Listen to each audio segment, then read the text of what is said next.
Le 4 avril 2011, Rhodia et Solvay annonçaient leur décision de se rapprocher pour constituer l'un des leaders mondiaux de la chimie.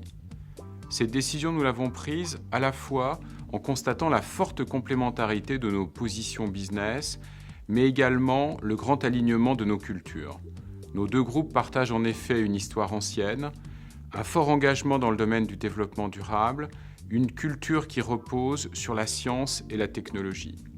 Je suis convaincu que dans le contexte de ce nouveau groupe, chacun de nos business trouvera des opportunités de se développer encore plus vite et de pousser encore plus loin nos ambitions de croissance.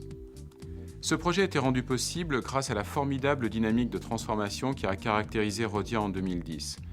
C'est ce qui fait que Solvay nous a approchés, mais c'est aussi ce qui nous permet d'entrer avec confiance dans ce nouveau chapitre de notre histoire.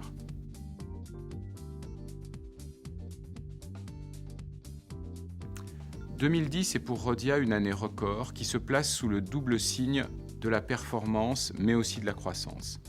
Qu'est-ce qui explique ces très bons résultats ? D'abord, la croissance des volumes, où nous avons retrouvé la situation que nous connaissions avant la crise de 2009. Ceci, bien sûr, en particulier grâce à une très bonne position sur les pays émergents, dans lesquels nous réalisons aujourd'hui près de la moitié de notre chiffre d'affaires. C'est également le résultat de nos positions très fortes sur chacun des marchés où nous opérons. C'est aussi le très bon alignement de notre offre produit avec la priorité que représente aujourd'hui le développement durable chez nos clients. Et puis, c'est bien sûr le résultat des efforts qu'ont menés les équipes du groupe ces dernières années pour améliorer nos performances et la flexibilité de nos outils de production.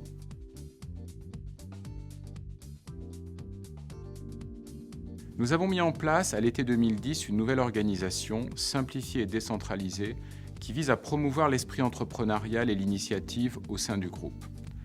Notre ambition est simple, générer dans les 3 à 5 prochaines années plus d'1 milliard d'euros d'EBITDA hors de l'impact de nos crédits carbone.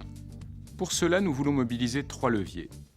D'abord, la croissance externe avec des acquisitions ciblées sur le modèle de ce que nous avons fait en Chine avec Feichang ou en Inde avec PI Polymers.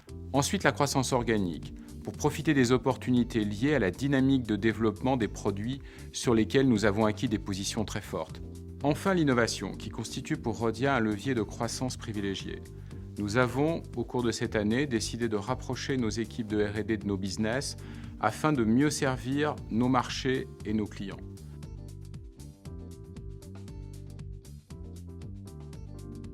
La combinaison des activités de Rhodia et Solvay va créer une nouvelle dynamique qui va nous permettre de porter encore plus haut nos ambitions.